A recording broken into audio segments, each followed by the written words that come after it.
You don't belong in this seat. The sentence hit the cabin like a dropped wrench, hard, metallic, impossible to ignore. Zoriah Bell's stylus stopped a millimeter above her tablet. She had only just settled into 2A. Window, wing view, a triangle of light on the armrest. The bag beneath her feet was square in the shadow. The lap belt was still unfastened. And the quiet of getting things done had barely found her shoulders when he said it again. Louder, so the row could hear, "You don't belong in this seat. Gather your things. Move to the back." It wasn't a flight attendant. It wasn't a flustered passenger. It was the captain himself, cap under his arm, stripes bright, jaw keyed tight. Captain Halden. He stood in the aisle like a stop sign. A businessman in 2C lowered his newspaper without lowering the smirk. A student in 2B froze mid-scroll, earbuds dangling. Somewhere behind, a child asked in a sugar-muffled whisper, "Mom, why's the pilot out here?" Zoriah lifted her eyes with the care a surgeon gives a scalpel. "Excuse me?"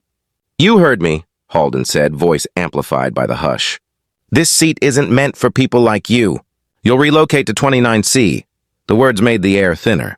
The overhead fans kept whirring, but breath felt narrower all the same. A pearl clutch in 3D snapped tight. A baritone T-esque in 3F shook its head. You could hear fabric creak. Zoriah didn't raise her voice. She didn't even straighten. She calmly set the stylus in the tray groove, tapped her screen to wake it, and turned her phone so the cabin light caught the black letters clean. PX 386, business, 2A, confirmed. "This is my assigned seat," she said. Halden didn't glance. "Paper and pixels don't outrank me. My aircraft, my discretion." "Only when tied to safety," Zoriah replied, the word landing like a measured nail. "Weight and balance, equipment, security, which is it?" Phones tilted.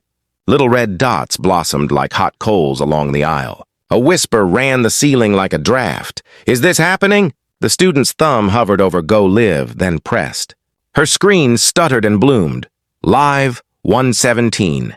Flight 9-6, the lead flight attendant, Ana Ruiz, appeared, clipboard hugged to her ribs. "Captain, boarding is D2. We can reseat the non-rev—" "No," he said, eyes on Zoriah. "She moves." The retired pilot in 3A, salt and pepper hair, posture still straight as runway lights, unfolded his hands. He didn't stand. He didn't need to. "Captain," he said evenly, "if you're not declaring safety, you're out of line." Halden's shoulder tightened. "And you are?" 30 years in the left seat, he said, not unkindly. "I know what command is, and what it isn't." A tremor of satisfaction ran through a few rows. Others bristled, connections, meetings, babysitters waiting on the other side of takeoff. Halden leaned closer until the brass of his wings caught the aisle light. "Listen carefully," he said, and he said it for the microphones as much as for her. "Your kind doesn't belong in this cabin." "You'll move now." The phrase cracked the cabin clean in two. Gasps detonated in small, astonished pops. A man in 1D hissed a curse through his teeth. The student streamer's chat avalanched. Chat, did he say you're kind? Chat, don't move. Queen. Chat, record the badge. Zoom. Zoriah blinked once, slow, the kind of blink that looks like thinking, not retreat. "Captain," she said, "I will comply with any lawful order. Declare a safety reason and I will move. If you cannot, I will remain." A grandmother in 7D, silver scarf tied neat, raised her chin. Her voice was low enough to keep dignity, loud enough to carry, "Stand your ground, baby." Anna's clipboard wobbled. "Ma'am," she tried gently, "if you could just cooperate?" Zoriah finished courteous, not mocking. "I will, when cooperation does not mean surrendering my rights." The businessman breathed a noisy laugh. "We'll be here all day because she wants to make a point." The retired pilot's eyebrows lifted a millimeter. "We're here because someone already made a point, with stripes." Halden inhaled through his nose, set his cap against his ribs, and turned his head toward the cabin, not the woman. "Ladies and gentlemen," he announced, "we are delayed because the passenger in 2A is refusing to comply with crew instructions." A ripple of "oh no, he didn't" tore down the aisle. The retired pilot didn't raise his voice. And somehow that made it ring. You never use the PA to shame a passenger. Anna flinched like the word had grazed her. The student's numbers ticked harder. 1.1K. 2.6K. 4.9K. Comments flew so fast they looked like rain. Chat. Get his nameplate chat. Is this PX or PR? Chat FAA about to feast. Zoraya's hand was steady as she laid the boarding pass flat, then angled the tablet toward the aisle so the camera could see. Seat, timestamp, fare class, she said. Evidence. Enough. Halden's voice came in slices now. You're leaving this aircraft. Record your reason, Zoraya said. Say it clearly. We're all listening. That was the first time his eyes broke and flicked. Left to the phones, right to the retired pilot, back to Anna, who suddenly looked like a new hire holding porcelain. Pride threw a rope around him and pulled him forward. He bent toward Zoraya, pitched low for menace and accidentally perfect for microphones. You think the law keeps you safe? It doesn't, I do. And right now I say move. Zoraya's pulse didn't spike. She had learned balance on a horse whose muscle could argue back, and patience on a piste where stillness wins. She met his gaze like it was a readout, not a threat. If safety depends on humiliation, she said. You've confused duty for ego.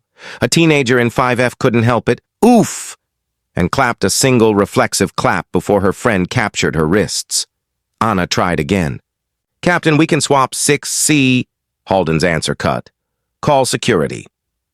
Before you do, the retired pilot added, finally standing, consider that I will testify, on camera, on paper, under oath, that she asked for a lawful reason and you refused to provide one. The businessman scoffed. Everyone's a lawyer today. Not a lawyer, the older man said. A pilot who remembers why we have rules.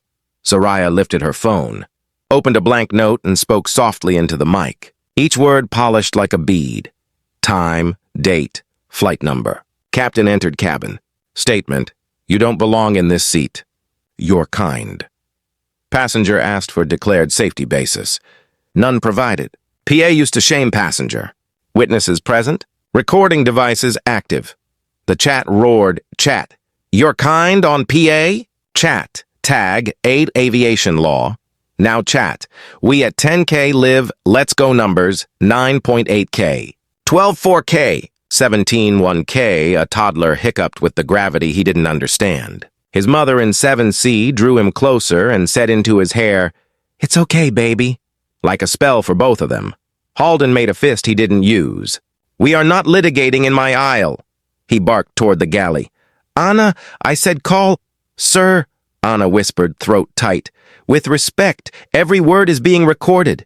I can't advise, then don't. He faced the aisle again as if it were a podium. Final instruction. Passenger in 2A will move, or she will be removed. Zoraya gathered exactly nothing. She stayed seated the way a lighthouse stays. Final answer, she said, still courteous. She was stubborn, not cruel. Declare the safety issue. If you cannot, I will remain.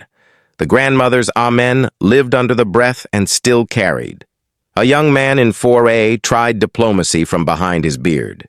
Everyone breathe, okay? Captain, no harm in stating a reason for the record.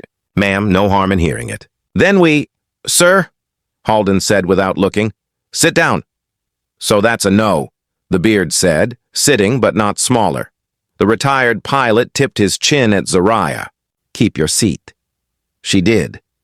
The aisle turned from carpet into stage, from stage into witness stand, from witness stand into mirror. The phones didn't blink, neither did she. Call, Halden muttered to Anna again, lower, rougher. Now! The student's ticker rolled 21K, 29K, 41K. Her whisper threaded her stream. Guys, he keeps saying my aircraft like the law stops at the door. It doesn't, right? Chat had answers.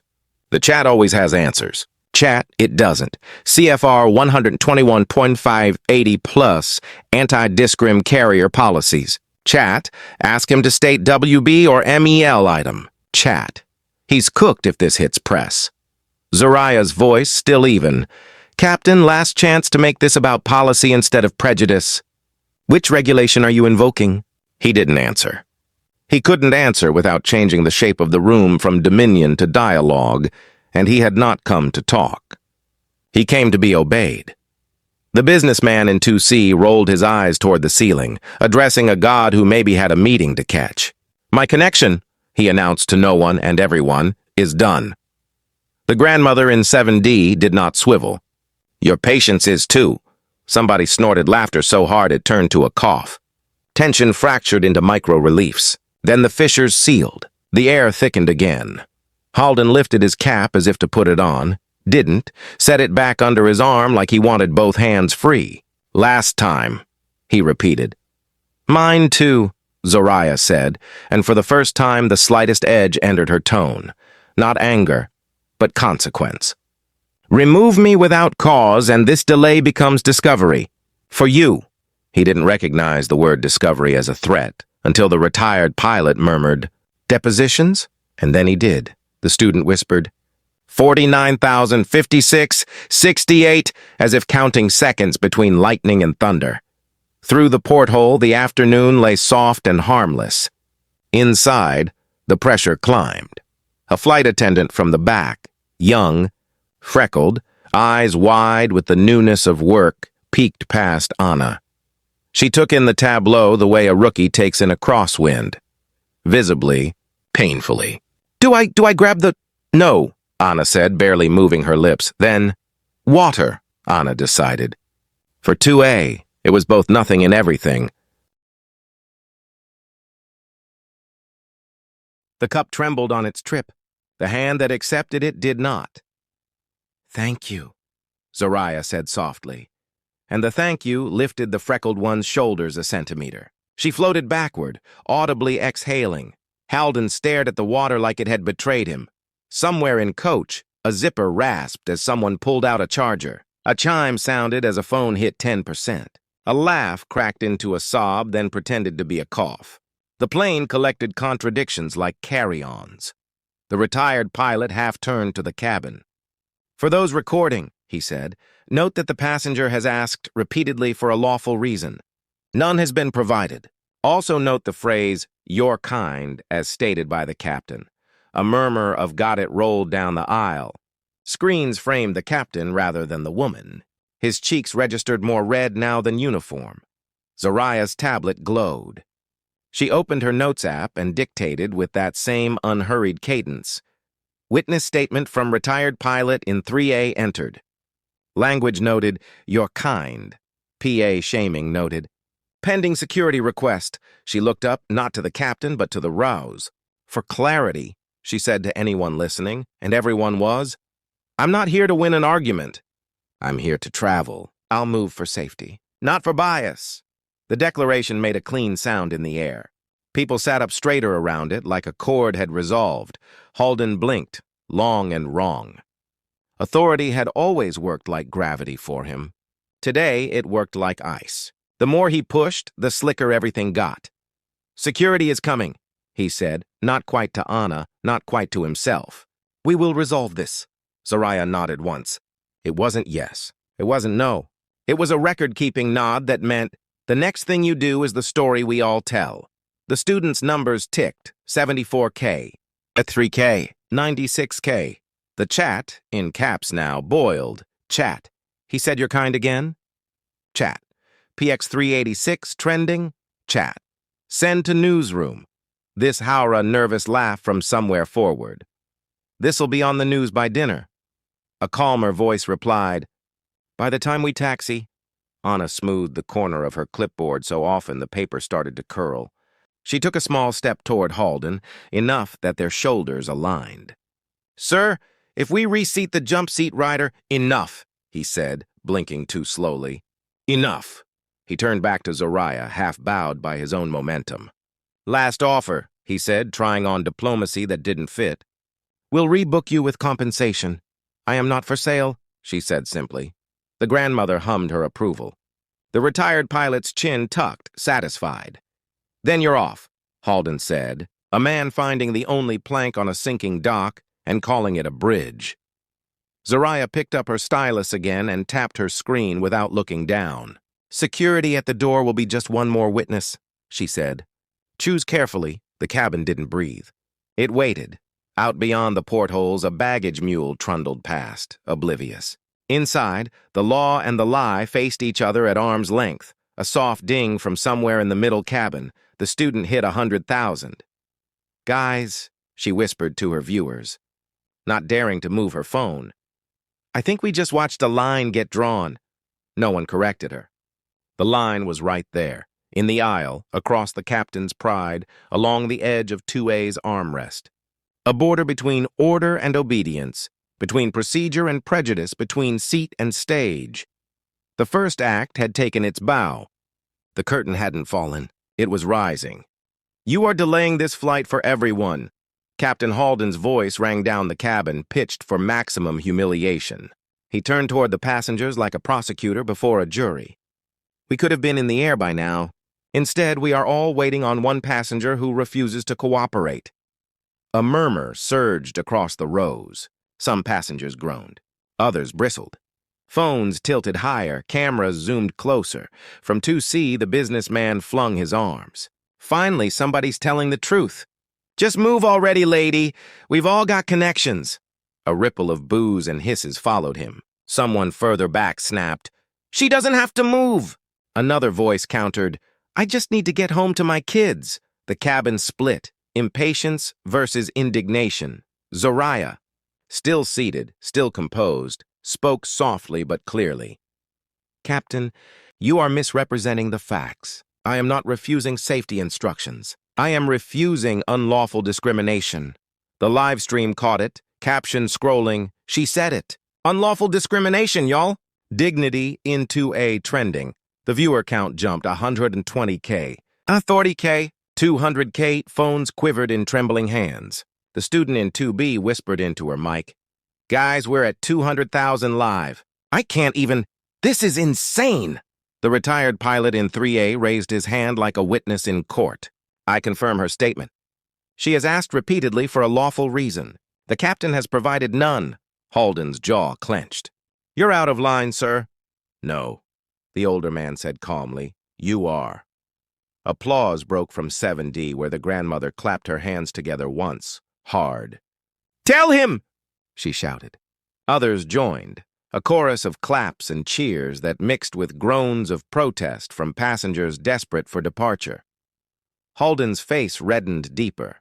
He turned on his heel toward the cockpit. I'm calling security. We'll end this nonsense. Gasps. The chat exploded. He's calling security. For what? FAA about to bury him. Zoriah picked up her tablet again, stylus tapping lightly. She spoke as she wrote, Incident continues. Captain threatens forcible removal. Still no safety basis provided. Witnesses documenting. Ana Ruiz, the lead flight attendant, looked like she might shatter. She edged closer, clipboard trembling. Ma'am, she whispered, please no. I believe you. But he's the captain. He'll make this ugly. Zoriah met her eyes, gentle but unyielding.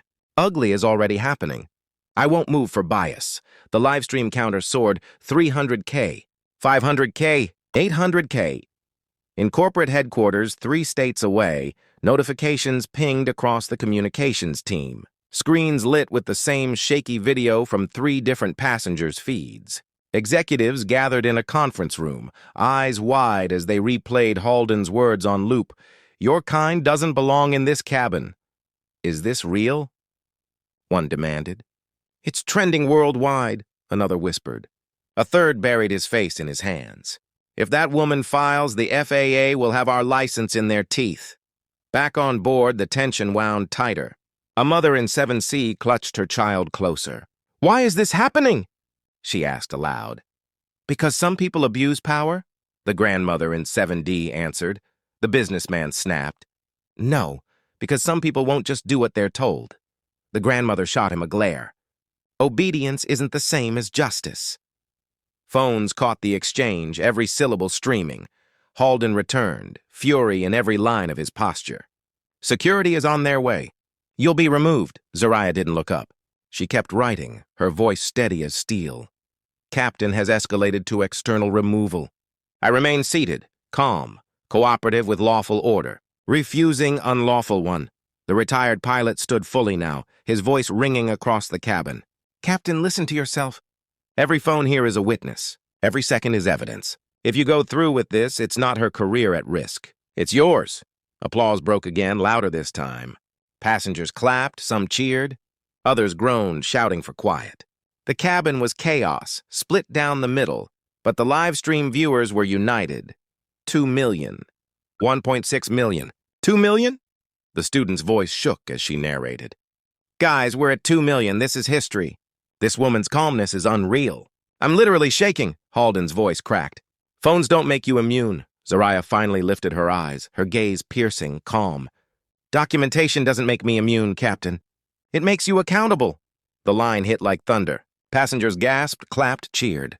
The live stream chat exploded. Accountable. Give her the gavel already. Captain cooked.